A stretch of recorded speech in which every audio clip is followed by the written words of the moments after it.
नमस्कार दोस्तों, मैं हूं अमर कुमार माझी और आज मैं आपको भारत के इतिहास के उस काले अध्याय में लेकर जा रहा हूं जिसके बारे में पढ़ने के बाद कई लोग यकीन नहीं कर पाते कि क्या सच में इस धरती पर इंसानियत इतनी गिर गई थी। एक कहानी है केरल की त्रावणकोर रियासत की। एक ऐसी रियासत जहां कानून नहीं चलते थे, चलती थी तो मनुवादी सोच, चलती थी तो ऊंची जाति का मनमानी और दलित लोगों का जीवन नहीं सजा था। दोस्तों जरा सोचिए, आज हम जिस सड़क पर खुलकर चलते हैं, आवाज उठाते हैं, मोबाइल से लाइव आते हैं, वहीं कभी एक ऐसा समय था जहां त्रावणकोर में दलित व्यक्ति को सड़क पर चलना ही गुनाह माना जाता था। हां, गुनाह। अगर दलित सड़कों पर चलते हुए कहीं गलती से किसी ब्राह्मण के सामने पड़ जाए तो उसे वहीं पर पीटा जाता था, कभी कभी मार तक दिया जाता था और इससे भी बदतर उसकी परछाई तक अपराध थी। बस जरा सोच कर देखिए, एक इंसान की परछाई अगर किसी के ऊपर पड़ जाए और उसे अपराध घोषित कर दिया जाए तो यह कैसा समाज था। और दोस्तों यह सिर्फ एक नियम नहीं था, त्रावणकोर में ऐसे दर्जनों कानून थे जो दलितों को अदृश्य बनाने के लिए बनाए गए थे। दलित सड़क पर चलेगा तो गले में घंटी बांधकर, ताकि उचित जाति को दूर से पता चल जाए कि अछूत आ रहा है। दलित मंदिर की तरफ देख भी ले तो अपराध था, दलित कुएं से पानी पी ले तो भी अपराध था, दलित ऊपर देखकर बात कर ले तो भी अपराध था। इतना ही नहीं, दलित महिलाओं को ऊपरी कपड़ा पहनने का अधिकार नहीं था, यानी कि स्तन ढकने का अधिकार नहीं था। कपड़ा पहनना विद्रोह माना जाता था और जो महिलाएं कपड़ा पहनती थी उन्हें बीच बाजार में कोड़े से मारे जाते थे। हां, कोड़े यानी चाबुक से मारे जाते थे। उनकी इज्जत को कानून की तरह कुचला जाता था। दोस्तों इतिहास को पढ़ते हुए कई बार ऐसा लगता है कि इंसान नहीं, कोई दानव शासन कर रहे थे, लेकिन यह पूरी सच्चाई है। दस्तावेजों में दर्ज, लोगों की यादों में दर्ज और इस मिट्टी के दर्द में दर्ज। लेकिन फिर इस अंधेरे के खिलाफ धीरे धीरे रोशनी उठी।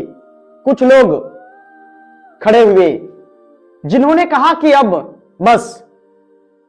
सबसे पहले उठे अध्ययन काली, जिन्होंने दलितों को बैलगाड़ी पर बैठाकर जोर जोर से कहा ये सड़क सबकी है। और फिर उठे नारायण गुरु, जिन्होंने कहा एक जाति, एक ईश्वर, एक धर्म।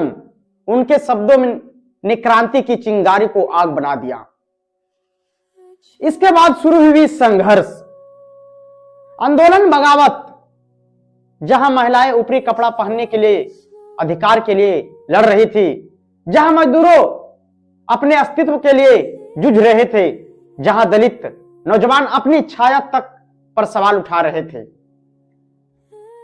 दोस्तों यह सिर्फ संघर्ष नहीं था, ये इंसानियत को वापस जिताने की लड़ाई थी। और उस लड़ाई में कई लोग मारे गए, कई घायल हुए, कई घर जला दिए गए, लेकिन झुके नहीं, क्योंकि जो इतिहास इंसान को इंसान ना माने वो इतिहास मिटाया जरूर जा सकता है। और यही हुआ।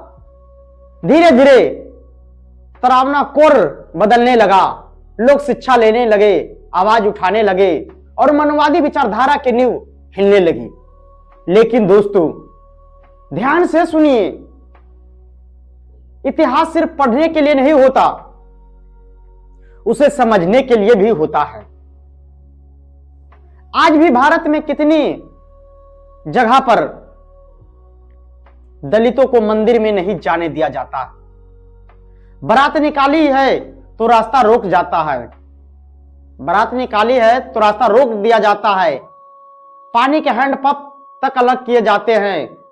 चौक पर बैठने पर विवाद हो जाता है, वाद विवाद में जाति सूचक गाली दी जाती है। तो जवाब दीजिए, क्या सच में त्रावणकोर खत्म हो गया है, या वो आज भी हमारे बीच किसी नए चेहरे, नई भाषा, नई पार्टी, नए विचार में जिंदा है? और दोस्तों, जब मैं इन सारी बातों को पढ़ता हूं तो मेरे सामने मेरे समाज की वो तस्वीर खड़ी हो जाती है जिसने सदियों तक दर्द झेला, अपमान झेला, भूख, हिंसा, लांछन सब तक सहा, लेकिन कभी हार नहीं मानी। आज हम कैमरे के सामने खड़े होकर बात कर पा रहे हैं क्योंकि उन्होंने लड़ाई लड़ी, उन्होंने खून बहाया, उन्होंने सवाल उठाए। इसलिए मैं बार बार कहता हूं, इतिहास को जानो ताकि कोई हमें दोबारा वही अंधेरे में ना धकेल सके जो त्रावणकोर ने हमारे समाज को दिखाया था। दोस्तों, अगर आपको लगता है कि इस सच्चाई को हर घर, हर गांव, हर युवा तक पहुंचाना चाहिए तो इस वीडियो को लाइक करें, शेयर करें और कमेंट करके अपनी आवाज जोड़ें। मैं अमर कुमार मांझी फिर मिलूंगा एक और नए सच और इतिहास के साथ और एक और संघर्ष के साथ। जय भीम, जय संविधान, जय मूल निवासी, जय बहुजन, जय भारत।